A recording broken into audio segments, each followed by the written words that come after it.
This video is sponsored by CuriosityStream. Get access to my streaming video service Nebula when you sign up for CuriosityStream using the link in the description.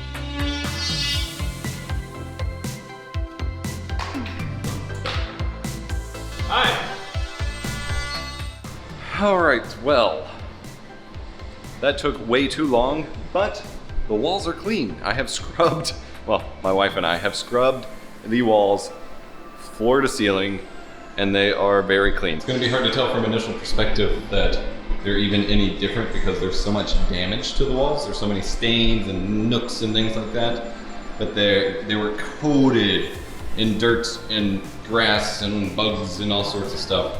And so they are completely clean as far as I can scrub off with brushes and rags and stuff.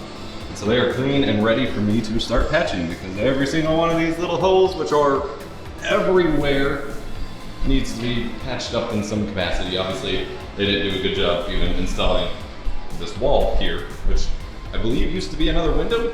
It's about the same size and stuff. So I have to mud over that too, which is a thing, but got to cover this entire place in mud basically for us to paint later.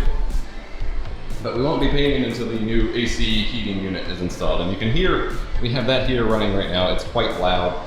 The replacement necessarily won't be any quieter. I mean, probably a little bit because this one's kind of old, but it won't be like super quiet. But this only does heat. The new one will do heating and air. So my dad's already cut the first hole for our vents, and we will be cutting all of those, and then the next day we will be running all the flex and stuff for it. So in the meantime, I have to get mudding.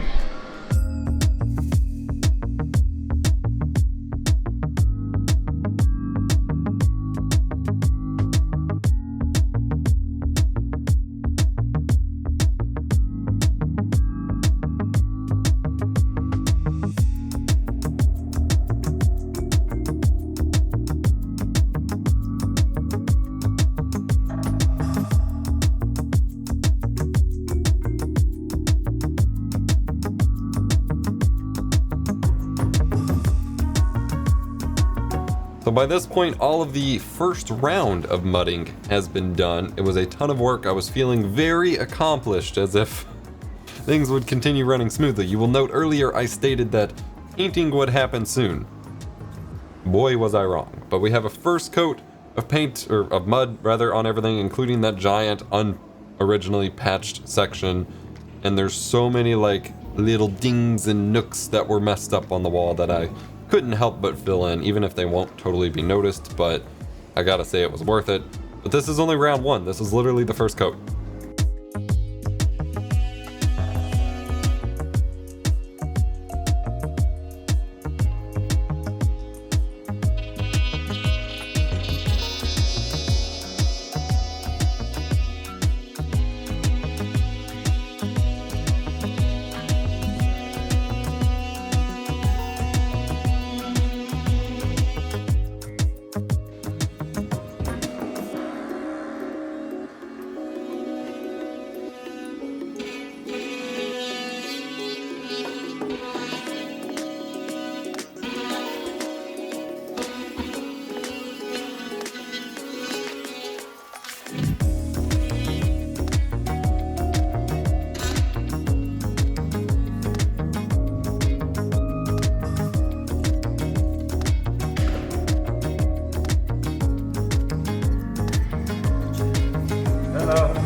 So while we've been working on the garage and getting all of that set up, my mom and dad have been working on actually painting our living rooms. So this is the downstairs living room where our TV entertainment stuff, our new couch, as well as ideally our desks, if we can make it fit, are gonna go. And we've got a nice teal and light blue color combo going.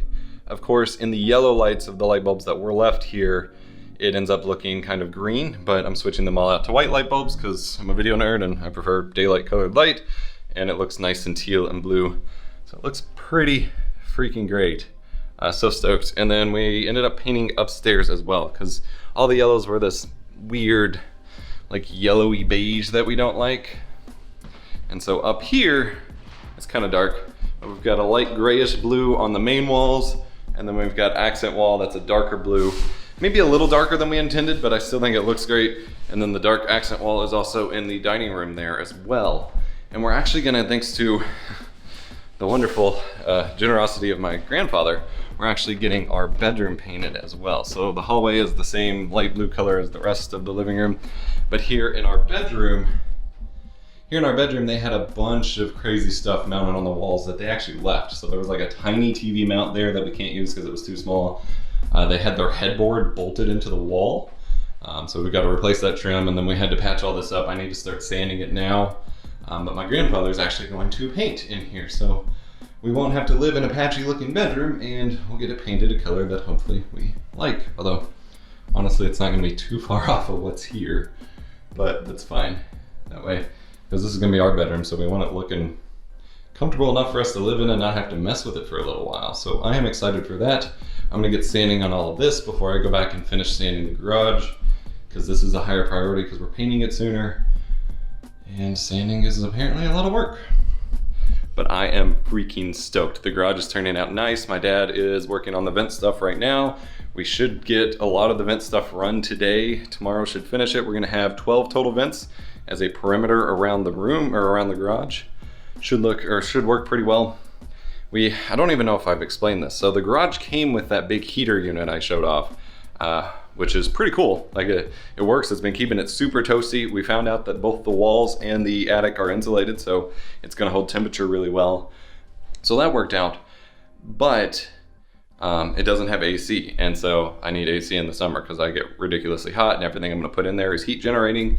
So we're working on replacing that furnace heater unit with a full normal HVAC system. And my dad works in HVAC, and he got a full house, like 4-ton heating and air residential HVAC unit that would go in someone's house for free for us. We just have to run the ducting and things like that. So I am pretty stoked because that means it is too much for that space, but that means we can compensate for it being a garage and being not, perfectly insulated or temperature controlled or what have you. And so we'll be able to keep it nice and actually like how cool or warm that we want it to be, which will be pretty great. It will be kind of loud, so it'll probably still be something that I turn off when I go to record, but it means that none of my electronics are gonna freeze, nothing's gonna be too hot when I work. Like, it should be perfect. Once we get the HVAC in, then we can start cleaning everything up for good, and then painting, and then putting in carpet tiles, which I'm going to use for our flooring. There was a spider hanging off of my microphone windscreen. All right, well, I'm gonna get sanding in here, and then we'll go back and work in the garage for the studio.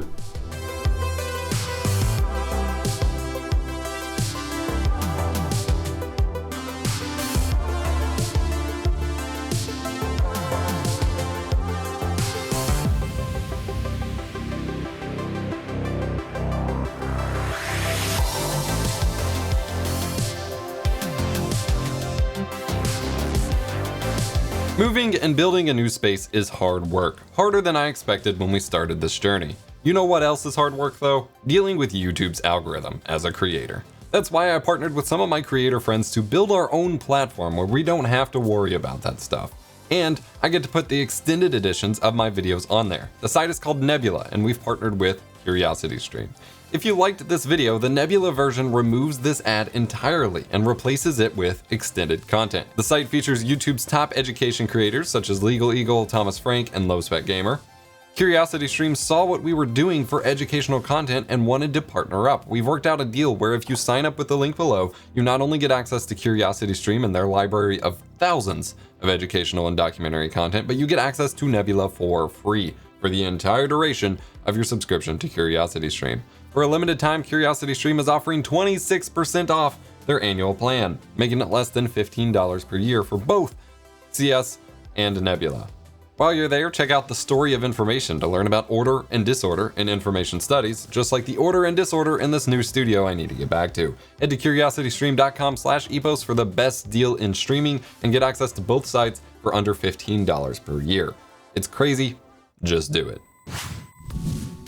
All right, in order to run the vents, of course, they need ducting through the ceiling. So these are little like corner caps that run into the vents, and we got them all screwed up and they're just kind of poking out so we can bend it outwards away from the wall. And then we start replacing the lights. I had a lot of comments on the first moving vlog about those fluorescent ballasts and how I mentioned I could put quasar tubes in them, but the ballasts themselves are probably really bad. And some people said they would interfere with networking and all sorts of stuff. Don't worry, the plan was mostly always to replace them from day one. So we got some nice LED lights. We had to take them down, see what we were working with wire-wise. And then we have these LED lights that we are going to start hanging in their place. So we had to adapt the LED ballast a little bit, make sure everything fit and covered. They're not going to entirely cover the holes that are there, unfortunately, both in terms of the main hole and the screw holes, but we end up fixing that later. So here you can see we have 2 rows of LEDs that act as a heat sink on the metal chassis and otherwise are much more energy efficient and less heat producing and things like that. We had to expand the holes a bit to fit the butterfly anchors we were using to hang them, but otherwise it was straightforward. You put the light up on the ceiling, you connect red and black wire or black and white wire, and then you screw it in. Like I said, the lining was not perfect. Like, we tried to center it, but where the holes were, there's 2 big old holes where the previous butterfly anchors went. They weren't perfectly lined up, so it's not perfect, but honestly, sitting in the space now, you can't really tell unless you're specifically looking for something to nitpick, so totally fine. And once we were done, it's time to flip on the breaker and see the results of our work. Of course, the light switch needs turned on as well. And bam! There we go. Nice and bright. So these are brighter, slightly more color accurate, and more energy efficient, and like I said, less heat producing, and aren't going to cause weird issues with networking and stuff that everyone was worried about. So these are nice and bright. My only complaint is that they're not closer to daylight temperature. They're about 5,000 Kelvin. Once we got 2 up, you can really see how bright they are. Right. So you're not going to be able to see much of what's going on here, but I wanted to share the experience and discovery with you guys. So of course, whenever you move to a new home or you're working on something that someone else previously built or whatever, you discover a lot of weird things that they did that you wouldn't do that way, or things that they did that should have never been done, you know, whatever. So with this one, we were going through and replacing all of the outlets because I wanted nice new white looking outlets to look fresh in my clean, you know, studio, and just to replace any potentially bad work. And of course, we discovered that. So there's this outlet on the ceiling, which I saw to be advantageous in case I wanted to hang lights or whatever. And in fact, I want to add another one, but it seems to be running to a switch near the outlet, you know, on about waist level here, which I'm currently blocking in the view. There is a switch controlling that outlet. The problem is, when you turn off the switch, the outlet didn't go off. And so we spent a good 3 or 4 hours of our precious time trying to figure out where the switch went and why it went that way, because there was just this random switch on the wall that we had no clue what went to, and as far as we could tell, didn't go to anything. And we ended up even going out back and pulling out all of the old cable run, because there was power run to the backyard for where they used to have a pool for the pool pump, thinking that maybe it ran to that. Nope, that was on its own breaker. And so I will just kind of let my dad explain the discovery that we found along the way.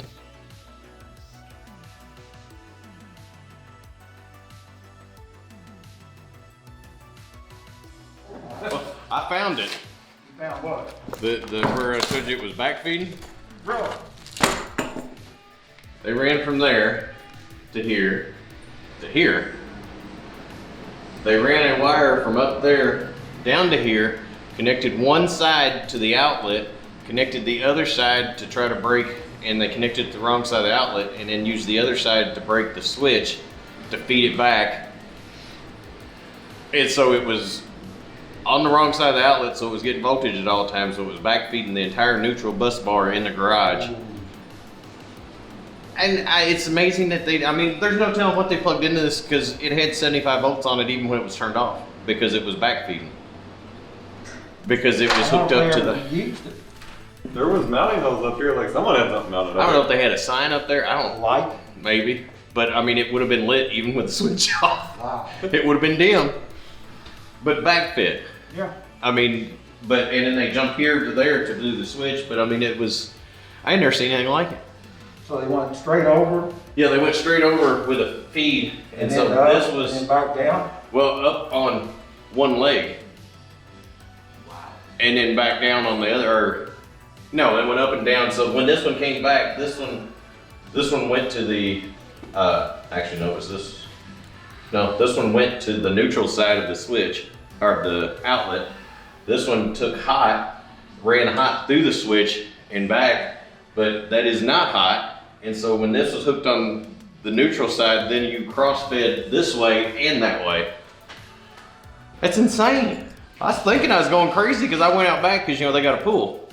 And so I was like, well, because up in the attic, there's only that one wire. I can only see that wire. Everything else is ran on the back side of everything.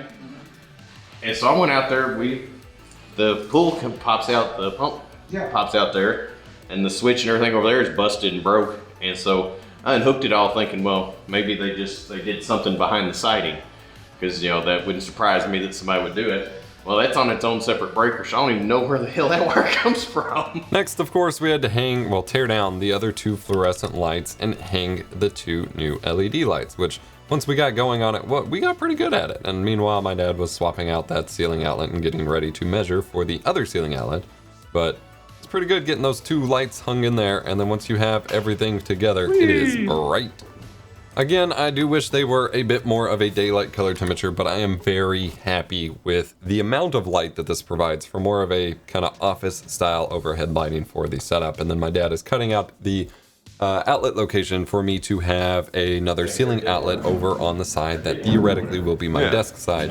Again, in case I want to run any sort of ceiling signage, lighting, overhead lights, things like that, I want the, you know, since we can add it here before we start doing crazy stuff, another ceiling light outlet ready to go.